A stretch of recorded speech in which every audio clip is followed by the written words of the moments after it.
কষ্ট কষ্ট সে যে বড় আপেক্ষিক পামেলা।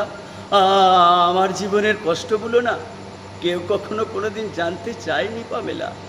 ঘুম থেকে উঠে যখন আমি অনুভব করি আমাদের দেশের 100% মানুষের মধ্যে 73.2% মানুষ এখনো অশিক্ষার অন্ধকারে নিমজ্জিত, তাদের মধ্যে 59% বলি নারী, তখন নিজেকে আমার শিক্ষিত হিসাবে মানতে কষ্ট হয় পামেলা, মানতে আমার কষ্ট হয়।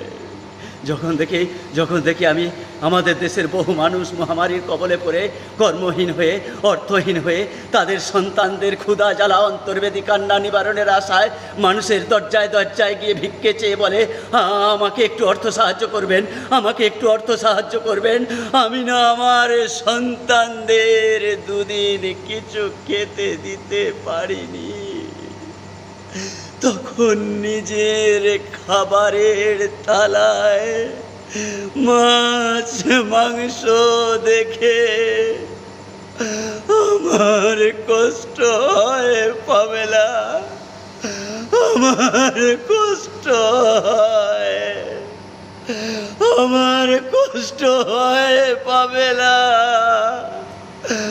আমার কষ্ট হয়।